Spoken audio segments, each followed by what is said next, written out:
Went to go feed the baby. Come to find out that the plate of food is gone. How greedy. Participant in the disrespect. Expectations are way too high, bro. Okay, way too high because we're multiplying. You know what I mean? Diversifying the portfolio, you know. Rapid! Rapid!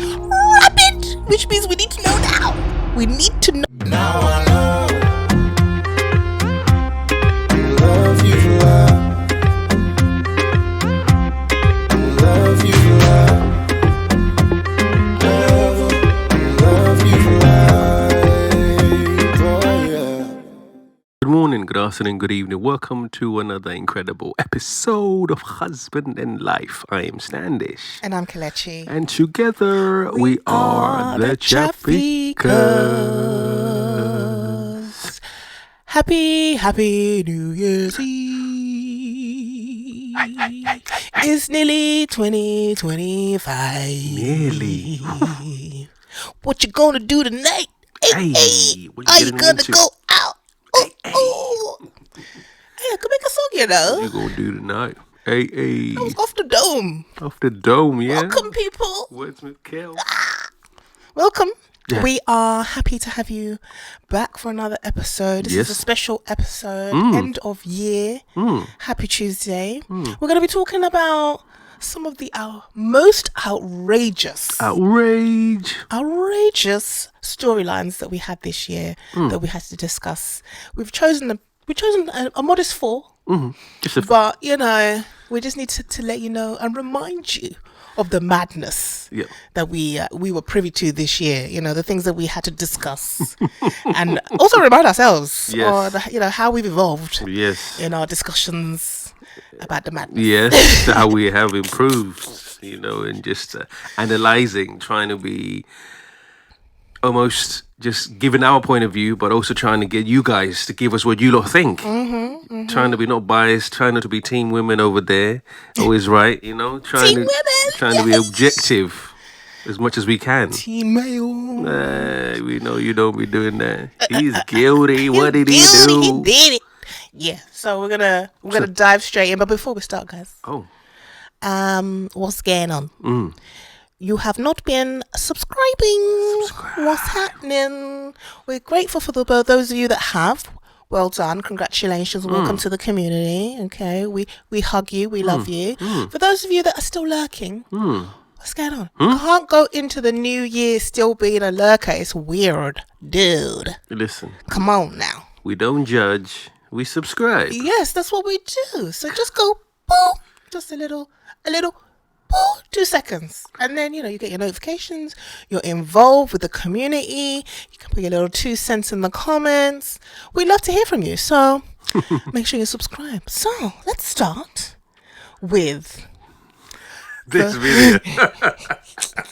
Let's start with the craziest one, I think. I feel like this one, when we saw this storyline, we were like, this can't be real. It can't be real. We had a debate. We did. We were ready to tussle. Okay, microphone tussle, of course, not physical. Tussle on the microphone. This was toxic mother-in-law. Yes. This was the story where basically the girl had just given birth. Yes. And the mother-in-law came into the home and took her food and gave it to the niece. Yes. That was the one. The niece was the niece had already had her own plate, but the niece was still hungry. She was still hungry. So because she had put her plate away, she wasn't ready to eat yet. She was going to go feed the baby. She put her plate away for her to eat later because she breastfeeding. Yeah, she went to go feed the baby. Came back to come to find out that the plate of food is gone. It's gone. Given to the niece. The niece that had already eaten. How greedy. Yeah? How greedy is all I can say. Grandma, can I have some more? Can I have some more, please, Grandma? Literally. That's mad. Then they started arguing. Arguing. Having a fight. She slapped her. She slapped the mother-in-law slapped her on her tummy. Her postpartum tummy. Why are you eating, fam? You don't need to eat. You don't Move. you can skip a meal. You can skip a meal. How very dare you in my home? And then what happened after that? The husband didn't take the wife's side. Oh, That was the tragedy. problem. That was the tragedy. The husband sided with his mother, and so he had to go. Well, wife had to go. She packed her shit and left. Dang. But yes, he was alone. I'm all alone in the house, Jesus. and he couldn't figure out why he was the asshole. And I was like, yo, Yeah. she just had a baby. She needs to eat. She needs to keep her strength up. She breastfeeding. First of all, though, really, the niece, just, no. Go What? get her some KFC, bruv. But like you said, they obviously had animosity before, you know. Like I said, she should have gone on KFC and said, listen, I've already given you a plate. If you're still hungry, we're going to have to get some Deliveroo. Do you know what I mean? Listen, it's 2024. You can just go on your app and just order something real quick and that's it. So I didn't understand why we needed to sacrifice. It was literally a sacrificial plate to appease a child when there's a breastfeeding mother. Yeah. And it's your grandchild. Like, do you not want your child to eat? So yeah, madness and craziness. So if you haven't seen it, yes, you need to go back and watch it. Toxic mother-in-law. That's number one. Okay, number one. Let's move on to number two, number 2. which was the affair baby storyline. Hey. Yes, this was the one where the pastor had gone and basically got someone in the congregation pregnant and was expecting the wife to raise the child. Pew, pew, pew. Mic drop. My gosh. I was like, first of all, your expectations are way too high, bruh. Okay, way too high. Because who told you to go and have an affair? Expectations is not the word, blood. I mean, expectations. I mean, your level of delulu. That's what you're looking for. Your level of delulu. Delulu is out of this world. And he was actually angry Yes. that she didn't want to raise a child that's not hers. Yes. There was no prior notice, no warning. My guy just came in and took their spare room and just turned it into a nursery without even notice. She said, "This is how we're doing it. You better get on board. Get on board, get with the program, or you get run over." You know. And was absolutely, he was angry that she said no. How can you not see the vision, fam? How can you not see the vision? Can you not see the purpose? We're being fruitful and we're multiplying. You know what I mean? Diversifying the portfolio, you know? Different investors, you know? So this one was wild because of the fact that she explained everything beautifully to tell us, you know, this man was a little bit older than her. You know, she saw him as a wonderful, godly man. She was so happy to be married to him. She put him on a pedestal, I believe. You know, I think she just, you know, you do sometimes with these kind of men that are just in the congregation and they're leaders. Right, they're leaders, and they, you know, they show you the way. So for him to have, you know, been so disrespectful to their marriage was one thing, and then to expect her to stay and be participant be a participant in the disrespect. I was like, yo, he's crazy. Participant in the disrespect. Yes, be a participant in the disrespect. Yeah. So yeah, definitely number 2. You ain't seen that one? You need to go watch it. Go check it out. Okay, let's move on swiftly to number 3. Number 3. He cheated on me and had to get an STD kit. Not just a standard STD kit. Eh? Rapid! Rapid! Rapid! Which means we need to know now. We need to know now. This one was crazy. Hey. Because he was just lying. He was literally lying the whole time. There's so much in He the said, story. he didn't want to, he was just on the dating apps for companionship. Aye, there was that too, innit? There was a companionship. Companionship. It was an old STD kit which I had before. 6 months ago, when they'd been together for years. For 10 years. Several years. How dare you? 6-month-old STD kit. That is hilarious. Rapid. He needed to know now. He felt that burning sensation. Felt the sensation. So it was like, yo, something's not right here. They had children. And she was like, I don't know, should I believe him or should I not believe him? I'm not so sure what to believe. He's telling me it's not his or he was there before.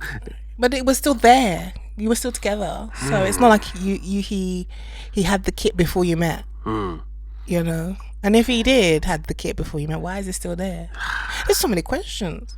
But yeah, this storyline was high level disrespect. I'm sorry. It was just so mad. The fact that he thought it wasn't a big deal. Yeah, he was blasé about so it. Laissez-faire. So casual. Like, laissez-faire with the thing. Like, I don't know what you're talking about. I was just there for companionship. I was just talking to some girls. Some girls randomly. You know what I mean? That's what I'll be doing. That's how we feeling like. And she was still like, I don't know if I should, what I should do. Should I believe him? Should I trust him? Should I leave him? Should I stay? Or should I know what you should do. You guys, you should watch the episode if you haven't seen it. And then make up your mind and see. 2 cents in there. 2 cents in there. And finally, what we got? Sweet Bobby. Bobby was sweet. This story was sweet. It was delicious. This one is the one that got me. Your face, it was so funny in the episode. You were literally like, what is going on? What are you talking about?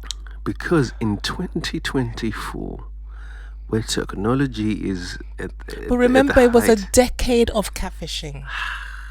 It didn't happen just last year. It was a decade, a whole 10 years. Facebook has been around for a long time now. They were Skyping back then.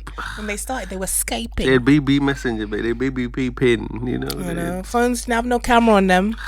Things were different. But you lot have gone through the technology age, as my own said. Will say the technology era. How can you not? Do you love travel and do you love money? Now we have been able to combine the two things that we love the most, which is travel and money. And here we are living the lifestyle that we've always dreamed about. We are no longer worrying about our annual leave because we are not 9-to-5ers and we're not living paycheck to paycheck. You can monetize travel to help you live the lifestyle that you want, travel the world, and help other people understand how they can travel the world too. We help our clients to book the most amazing holidays, just like this one that we're on at the moment. And we want to help other people also live this lifestyle. So if you're interested, please do send us a message and we will give you all the information that you want. Making travel pay, that's what we do. How can you not have a conversation with someone over the phone? Seeing their face, even like a picture, like yeah, did they not exchange pictures? She exchanged pictures. I don't think he did. No, she took pictures every day. Yes. To say morning. So, babe, tell them, to those who haven't actually seen what happened. So Sweet Bobby is about a lovely, beautiful lady called Kit, who was in love with this man that was like a family friend. And they had become really good friends on Facebook. His brother used to date her cousin. That's how they kind of linked. And had their commonality. So they were talking on Facebook. They became really good friends. They were each in separate relationships when they met. And things started to crumble with each person's relationship. And they, kind of were shoulders to lean on for each other. So their friendship was really strong. They built it. Then they fell in love. But through that, they also had a lot of drama. He had a case of where he was shot. He had bullet wounds. What do you mean shot? He was shot with whilst he was pew pew. Okay. Come like 50 Cent, it was pew pew pew. Okay. He was shot, and so he needed extensive medical care, which he had to be flown to New York to have. He was in a relationship with a female which deteriorated after he was shot, and then he found out that she was pregnant. And in this story is with people that were in the Asian community, and with having babies out of wedlock is really frowned upon. It's not encouraged. They're talking about weddings first, marriage first. It's not encouraged. You can't be out here just having babies. You got to get married. That's hilarious, so babe, it's true. It's frowned upon. It's not encouraged.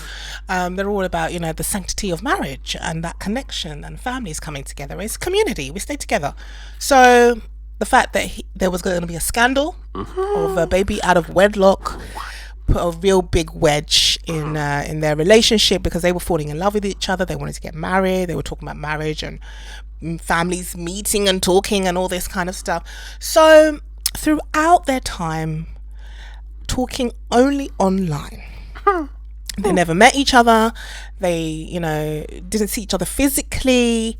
Nothing. It was literally Facebook Messenger and Skype. He couldn't speak, apparently, because he'd had a stroke. So he had loss of, you know, movement on one side of his body, and he couldn't speak. So she was doing most of the talking, or he was sending messages via Messenger. So long story short, you need to see the episode, guys. It was just wild. There were so many red flags. I was like, yo, what is going on? Because he was supposed to be in the witness protection program. What? Because he'd been shot. So he'd been shot, but somehow he still found a way to communicate with her on Facebook Messenger for several years. And it just didn't, the story didn't add up. But I think when you're so involved with someone and you're so open to love, Desperate for love. I say open to love. Okay? When you're so open to love that you want it so much, When you're desperate and delulu. you know, your biological clock is ticking, your family that are having pressure. pressure on you. Where is your husband? Every auntie that sees you, when are you going to get married? What is your husband? You know, why don't you have any children at 35? All of the things are happening. Your siblings are getting married before you. You're the oldest and you ain't married yet. Listen, I get it. Open to love is what I say. So she was really Open to love. she was really trying her best to hold on to this man that she truly loved. And then, yeah, come to find out, she was being catfished. She was being catfished for 10 years by her cousin. Her cousin. So if you want to know the full story, make sure you check it out. We'll put it up here for you to see. Yes. Click on it. Make sure you check it out, because it is diabolical. That's all I can say. Diabolical is the word to use. So these are our 4 most outrageous storylines for 2024. We enjoyed ourselves talking about them. It was an eye opener. It was sensational. I like debating with my husband sometimes, because he be wrong. Okay, he be wrong sometimes. Most of the time, actually, he's wrong. Listen, yeah. Yes. I just have to appease and keep the peace, you know. There's no need to convince somebody that this color when they try to tell me it's green. I say, you know what, you like it? I love it, you know? And then that's it. What do you lot think? Do you think these are the top 4? Or was there some more outrage stuff that we missed out, that you saw and you were like, this one is crazy. Let us know. That's our 2 cents. We want you to put your 2 cents in. Make sure you comment, like, subscribe. We are so excited to see you in the new year, 2025. To you guys. Happy New Year, and we'll see you in 2025. Peace. Peace. Love you for life.